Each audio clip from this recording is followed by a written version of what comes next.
I was a lie, bought for $10,000 a month.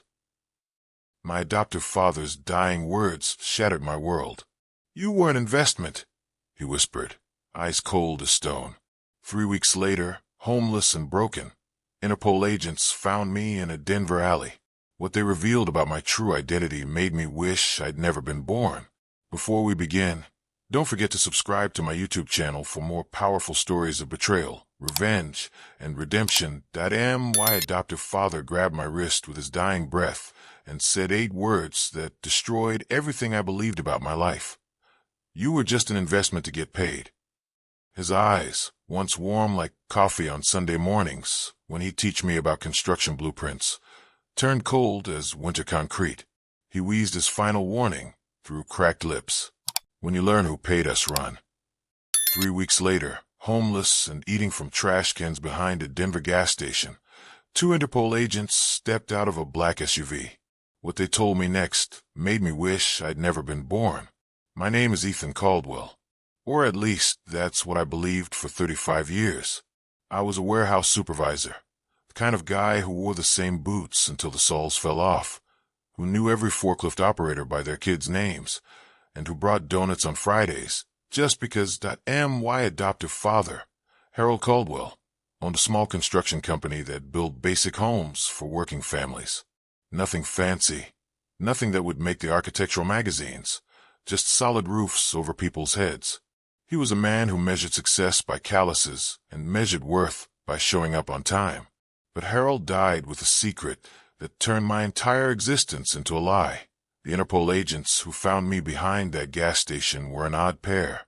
Agent Ivan Petrov stood 6 feet, 4 inches with shoulders that barely fit through doorways, his Russian accent softening words that could have been threatening. His partner, Agent Elise Moreau, was his opposite, barely 5 feet 5 inches, with sharp features that belonged on Parisian runways, not in international law enforcement. They approached me like you'd approach a wounded animal, careful and calculated, their badges reflecting the fluorescent gas station lights. "Ethan Caldwell." Petrov said my name like it was a question he already knew the answer to. "We need to discuss your real identity." I was picking through a half-eaten burger someone had tossed, my hands shaking from hunger, my pride long abandoned in a foreclosed house I once called home. The smell of old grease and desperation clung to my clothes. 3 weeks earlier, I'd been a man with a job, a mortgage, and a life that made sense. Now I was learning that even my name was borrowed property. The DNA matches a missing child case from 1990, Moreau said, her French accent making the words sound almost musical. "A baby taken from Manhattan, from one of the wealthiest families in America." The burger fell from my hand. Harold's last words echoed in my skull like a prophecy, finally making sense.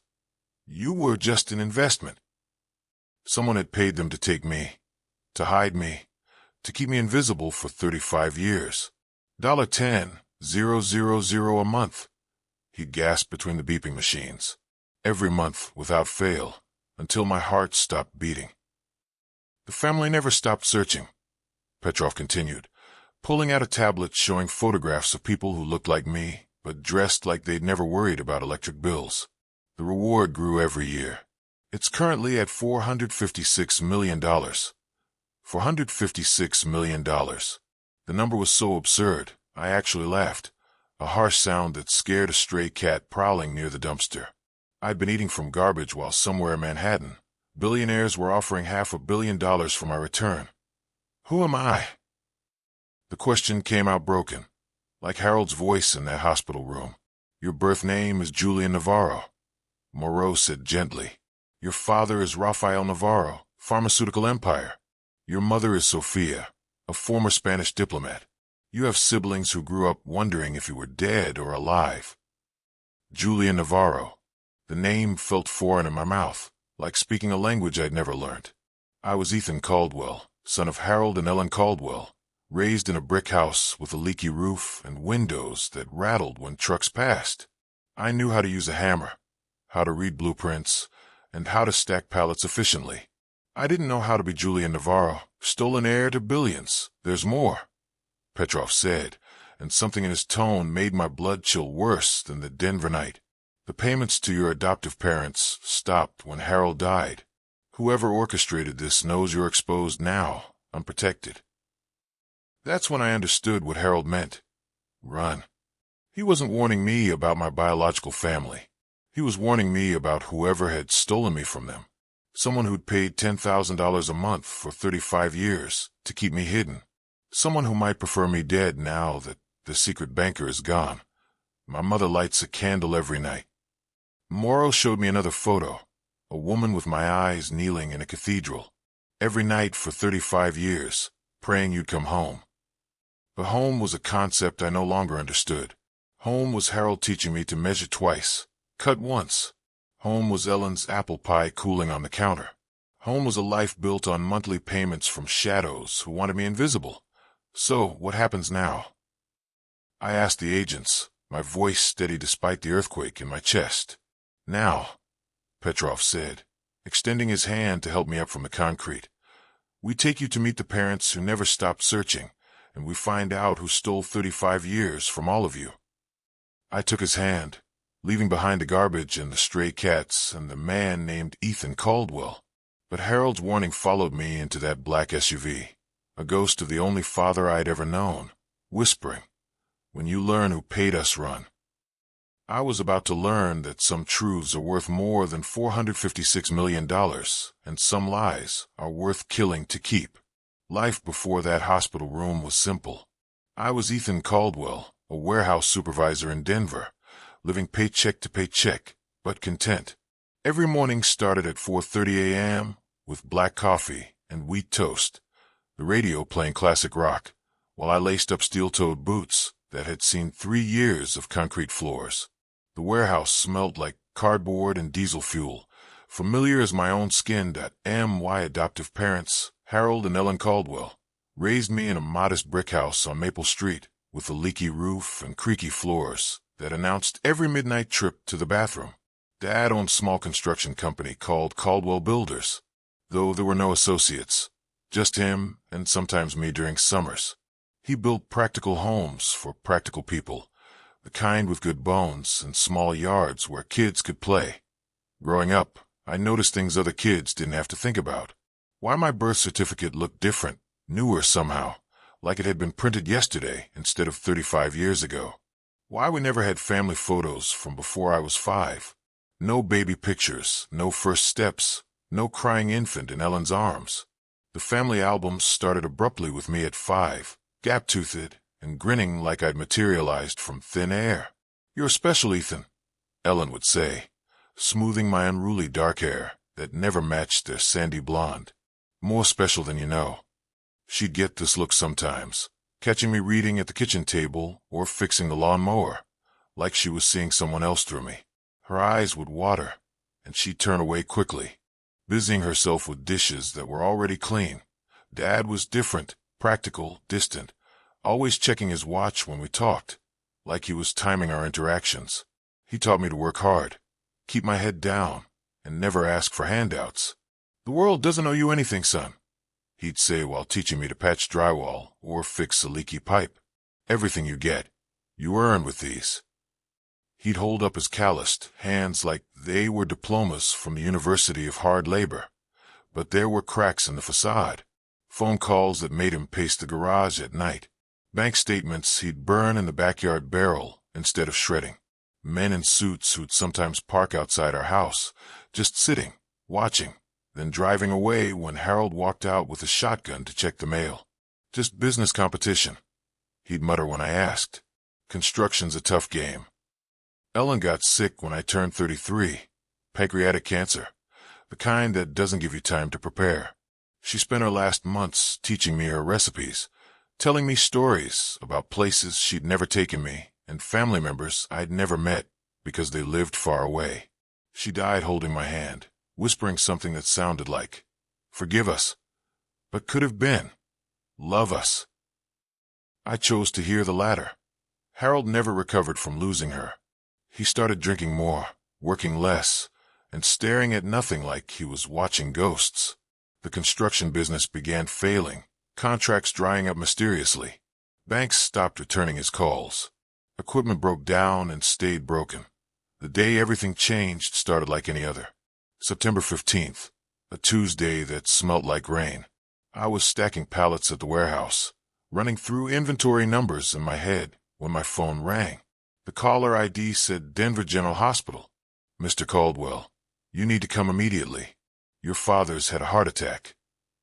The forklift keys fell from my hand, clattering on concrete. My supervisor, Bernie, took one look at my face and tossed me his truck keys. Go. Family first. The drive to Denver General took 17 minutes.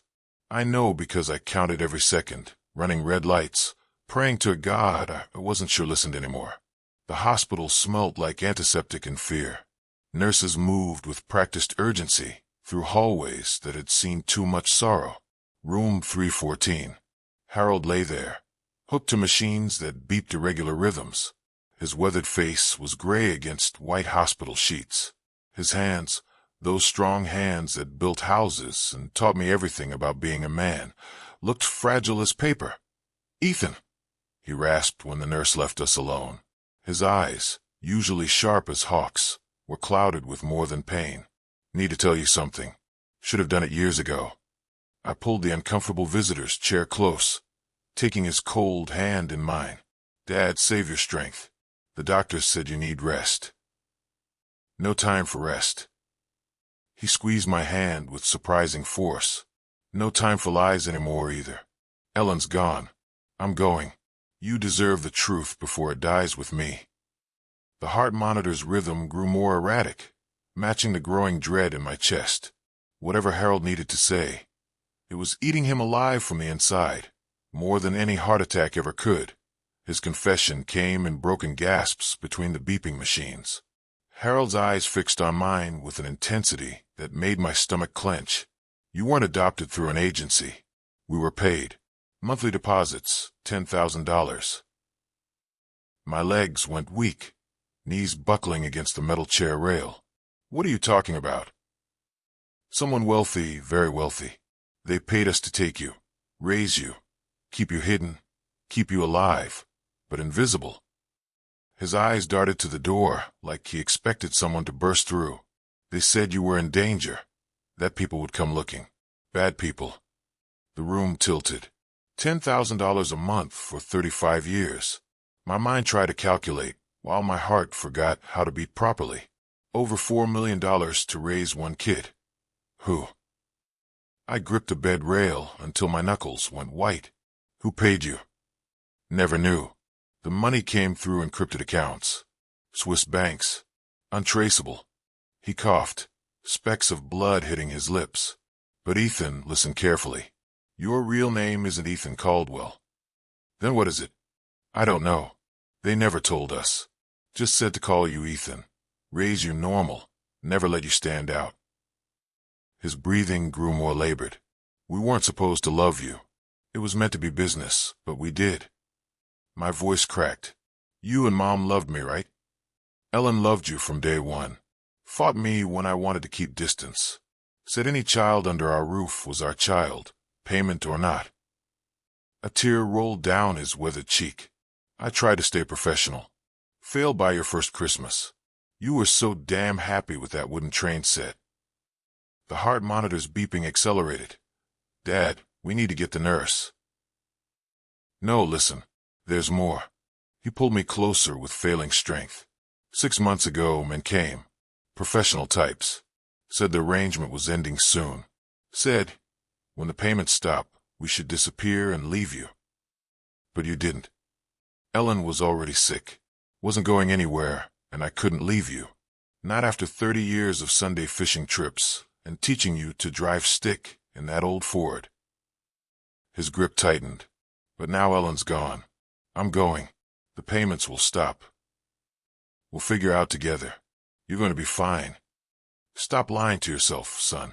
We both know I'm not walking out of here. Another bloody cough. When you learn the truth about who you really are, you need to run. Promise me you'll run. Run from what? From whom? From whoever thinks you're worth $10,000 a month to hide. Nobody pays that kind of money without expecting a return on investment. His eyes went wild with urgency. They'll come for you once I'm gone. once the protection ends. The heart monitor began its fatal song, that long, piercing beep that means everything and nothing at once. Nurses rushed in, pushing me aside, their hands moving in practiced chaos over his failing body. Clear. The defibrillator charged. Harold's body convulsed. Nothing. Again. Clear. Another jolt. Another failure. They pronounced him dead at 8:47 p.m. The nurse touched my shoulder gently, mumbled condolences, and left me alone with the shell of the only father I'd ever known. That I sat there until midnight, holding his cold hand, trying to understand how my entire life had been a performance I didn't know I was giving. Every birthday, every baseball game, every driving lesson had been funded by shadows with deep pockets and deeper secrets. The house felt hollow without them. Their bedroom still smelt like Ellen's lavender soap and Harold's aftershave. That I found myself searching every drawer, every box in the attic, and every old filing cabinet in Dad's study. Nothing. No adoption papers, no bank records, nothing that proved I existed before age 5. But I found something else. A single key taped under Harold's desk drawer with a number. For 47. Storage Unit 447 at Denver Self-Storage contained 3 boxes. Old photographs of Harold and Ellen, young and childless, traveling through Europe. Bank statements showing regular deposits of exactly $10,000 going back 35 years. And a single sheet of paper with typed instructions. If something happens to us, leave immediately. Take nothing. Trust no one. Too late for that advice. Within 2 weeks, the construction company folded. Apparently, it had been artificially supported all along. The house went into foreclosure faster than should have been legal. My job mysteriously eliminated my position, with Bernie apologizing and explaining budget cuts while avoiding eye contact. My car was repossessed despite payments being current. It was like someone had pulled a thread, and my entire life unraveled in perfectly orchestrated chaos.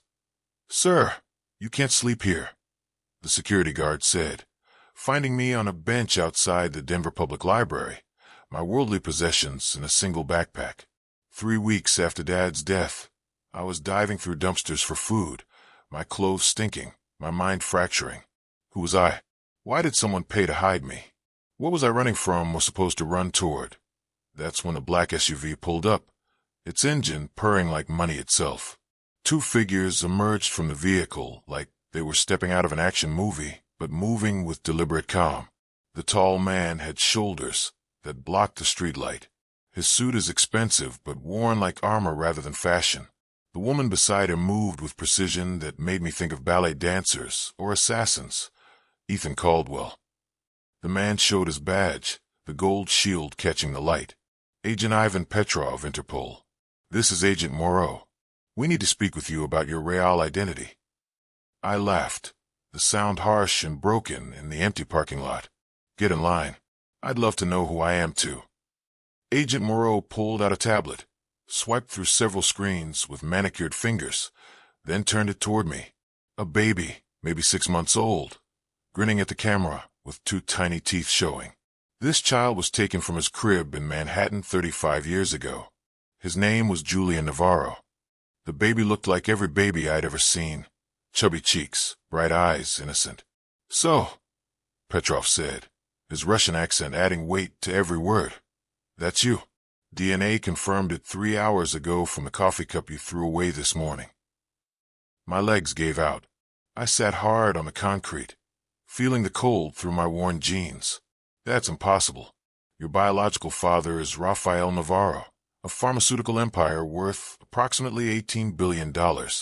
Your mother, Sofia, is a former Spanish diplomat. You were taken from your nursery on May 15th, 1990. No ransom demand ever came." Morrow crouched beside me, her perfume mixing strangely with the dumpster smell. "Your parents never stopped searching. The reward started at $1 million. It's now $456 million. They've hired every private investigator, every security firm, and followed every lead for 35 years. Why?" My voice cracked like I was 13 again. "Why take me? Why hide me?" "That's what we need to find out," Petrov said, extending his hand to help me up. But first, we need to get you somewhere safe. Your adoptive father was right about one thing. Now that he's dead, now that the payments have stopped, whoever orchestrated this knows you're exposed. They showed me photographs on the tablet. A Manhattan penthouse that looked like something from a magazine. Charity galas with women in gowns that cost more than Harold made in a year. A family empire with offices in 12 countries. Parents who looked like age versions of me. The same dark hair, the same stubborn chin. A younger sister, Isabella, who became a federal judge at 38. A brother, Lucas, who ran the European division from a London office that overlooked the Thames. They're waiting for you, Moreau said softly. Your mother lights a candle every night in St. Patrick's Cathedral, praying for your return. The photo showed a woman kneeling in prayer, her face etched with the kind of grief that doesn't fade, but just becomes part of you, like breathing. My biological mother, the woman whose arms I was stolen from before I could form memories. But Dad's words haunted me. When you learn the truth, run. What happens if I go back? I asked, standing on shaky legs. Petrov and Moreau exchanged glances, the kind that said they'd hoped I wouldn't ask. There's something else. The Navarro fortune comes with conditions. Old conditions from your grandfather's will. What kind of conditions? The heir must be present to claim inheritance. If you're declared dead or missing for 40 years, everything transfers to a rival family, the Cortina family. They've been business rivals with the Navarros for 3 generations. 40 years. I did the maths. That's 5 years from now. Which is why, Moreau said carefully, we suspect the Cortinas might be involved. But here's the complicated part. Proving you're Julian Navarro doesn't just give you wealth. It makes you a target. The same people who took you might try to finish what they started. I looked at my reflection in the SUV's window. Homeless, dirty, broken. Then I thought about Harold wanting me to run, about Ellen saying I was special, and about $10,000 a month for 35 years. You're saying I have a choice.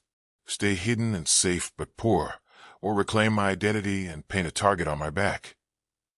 There's a third option, Petrov said, his voice steady as granite. Help us catch whoever did this. Your testimony, combined with our investigation, could put them away forever. Make sure they can't hurt anyone else. I thought about Harold Caldwell, the man who raised me, warning me to run. Then I thought about parents who searched for 35 years, who never gave up hope, about a mother lighting candles in a cathedral, and about siblings who grew up with my ghost at every family dinner. Take me to New York, I decided, surprising myself with the firmness in my voice. I want to meet them. I want to know why someone stole 35 years from all of us. Petrov nodded, already pulling out his phone to make arrangements. Moreau opened the SUV's door, revealing leather seats that looked more comfortable than any bed I'd ever owned. One more thing, I said before getting in. If we're doing this, we're doing it right. I want protection for anyone who might have known Harold and Ellen, and I want to know everything. Every lead you followed, every theory you have. Agreed, Petrov said. Buckle up, Mr. Navarro. You're about to meet the family that never stopped loving you. The Navarro penthouse overlooked Central Park from 60 floors up, marble everything, with art that belonged to museums, hanging casually in hallways like family photos. The private elevator rose smoothly, silently, nothing like the rattling service elevator at the warehouse. My reflection in the polished doors showed a stranger in a borrowed suit, freshly shaven, but still looking like someone playing dress-up. The doors opened to a foyer bigger than Harold's entire house. And there she was. Sophia Navarro stood frozen in the entryway, smaller than I expected, her hand pressed over her mouth. Tears were already streaming down her face before I'd taken a single step. Julian, she whispered in accented English that made my fake name sound like music. My baby. Before I could respond, she collapsed. Raphael caught her with practiced ease, his own composure cracking as he held his wife. 35 years, he said, his voice breaking on the numbers. We never stopped believing. The next hours blurred together. Isabella flew in from D.C. on a government jet, hugging me like she'd known me forever instead of minutes. Lucas arrived from London on the company plane, his handshake firm, but his eyes calculating. DNA tests, authentication, lawyers with documents thick as phone books, media blackout orders, security protocols, the machinery of wealth spinning to protect their recovered asset. But something felt wrong. Lucas kept checking his phone, stepping out for calls he'd take in harsh whispers. Raphael avoided certain questions. Even Sophia's joy seemed edged with something else, fear maybe, or guilt. On the third night, I couldn't sleep. The penthouse was too quiet, the kind of silence that money buys, nothing like the street noise I'd grown up with.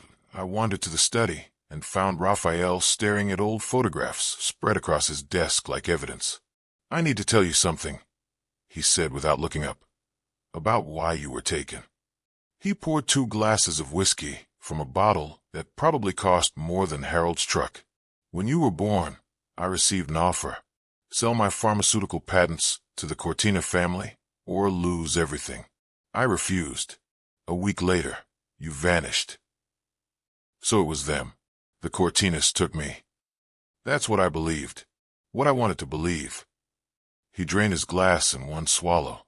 But the FBI found no evidence, no connections, nothing. "Then who?" Before he could answer, Lucas entered, his face hard as Manhattan granite. "Father, we need to talk about the will." "Not now, Lucas." "Yes, now." My brother's face was cold, calculating. He needs to know the truth. Raphael stood slowly, age showing in the movement. "Lucas, don't do this." "Don't what?" "Tell him that if he hadn't been found, I would inherit everything in 5 years. Tell him that his return ruins everything I've built." The room went silent, except for the grandfather clock ticking in the corner. Then Lucas laughed, bitter as black coffee. "You want to know who paid the Caldwells? It was grandmother." Sophia appeared in the doorway, her face going pale. "No, that's not possible. Mother hired investigators of her own," Lucas continued, pulling out old documents from his briefcase. "Found a paper trail last year. Grandmother Navarro, Dad's own mother, arranged the kidnapping." Raphael sank into his chair like someone had cut his strings. "Mother, why would she do this?" "Because she knew something none of you did." Lucas spread the papers across the desk. "Julian isn't Dad's biological son. Mom had an affair. Grandmother found out through private DNA testing when Julian was born." The room spun. Sophia's sobs filled the silence, raw and broken. "She couldn't bear the scandal," Lucas continued, his voice clinical now. "Couldn't let a non-Navarro inherit, but she also couldn't let harm come to a baby. So, she arranged for him to disappear, to be raised safely elsewhere, never to know his true identity. That's why the payments stopped," I said, the pieces clicking together. "She died last month." Raphael stood slowly, crossed to me, and placed his hands on my shoulders with surprising strength. "I don't care about blood. You are my son. You've always been my son. Biology be damned." But Lucas wasn't finished. "There's more. The Cortinas found out about grandmother's scheme 5 years ago. They've been planning something. That's why Interpol really got involved. They intercepted communications about finishing what was started." Agent Petrov's voice came from the doorway. He'd been listening. "Which is why we need to move you to witness protection tonight." "No," I stood up, Harold's stubbornness flowing through me. "I'm done running, done hiding." "The Cortinas have a contract on you," Morrow said, appearing beside Petrov. $20 million to whoever brings proof of your death." "Then we stopped them first," Raphael said, steel replacing sorrow in his voice. "I've already started proceedings, FBI, Interpol, every resource we have." That night changed everything. We spent the next 48 hours in a safe house, while law enforcement moved like chess pieces across the board. The Cortina family fell like dominoes. Arrests at dawn, frozen assets, and RICO charges that would bury them for decades. Lorenzo Cortina himself was taken into custody at JFK, trying to flee to Sicily, cursing in Italian as they cuffed him. The real revelation came from Grandmother Navarro's sealed letters, found her safety deposit box, one for me, explaining everything. Her twisted love, her desperate attempt to preserve the family name while keeping me safe. She planned to reveal everything after Raphael's death, when inheritance wouldn't matter. But the final truth was in the last paragraph. The affair never happened.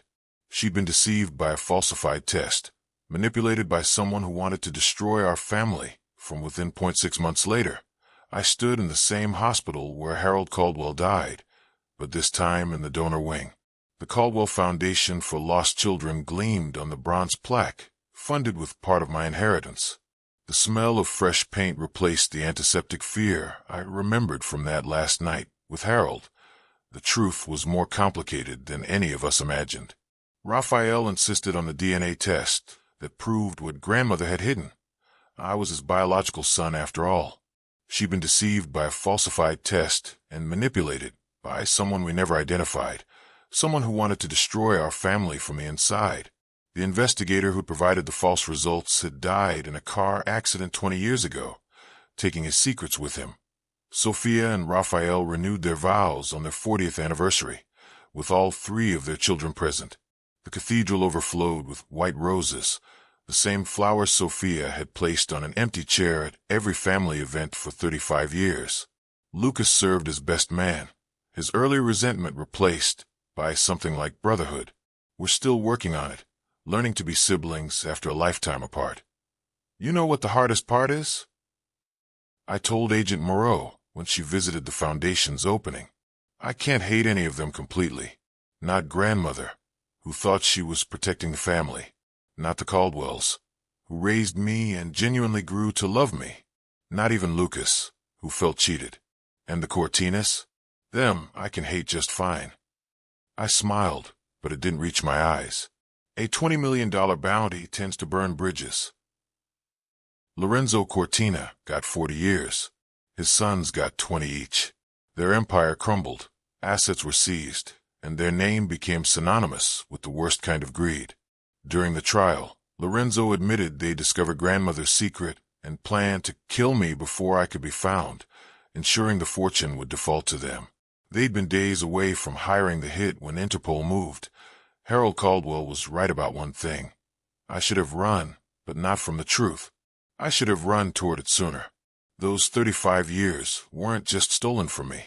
They were stolen from parents who never stopped searching, from siblings I never knew, from a life that waited frozen in time, like a photograph nobody could bear to throw away. The money doesn't fix that. $456 million. That's what I was worth to them.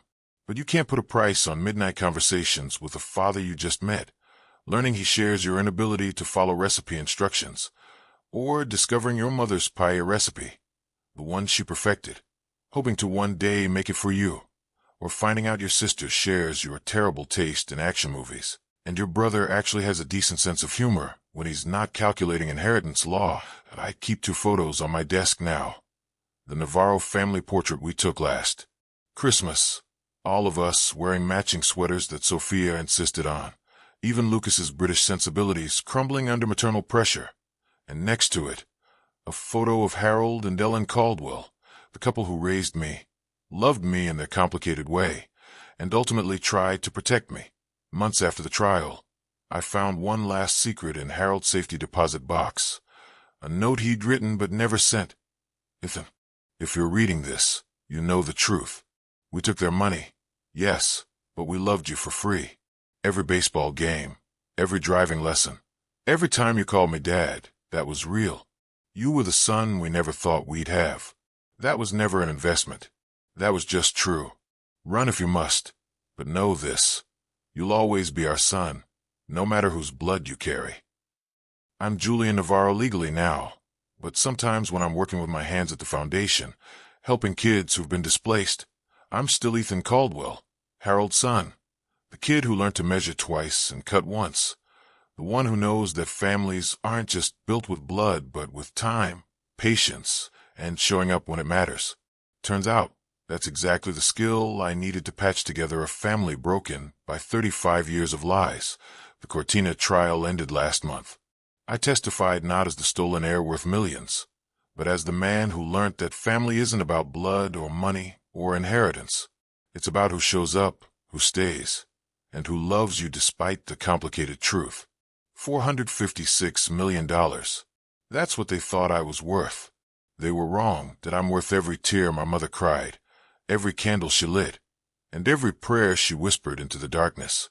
I'm worth the choice Harold Caldwell made to warn me with his dying breath. I'm worth the 35-year search that never stopped. And that's something you could never put a price on. My name is Julian Navarro, and I was Ethan Caldwell. I'm both and neither.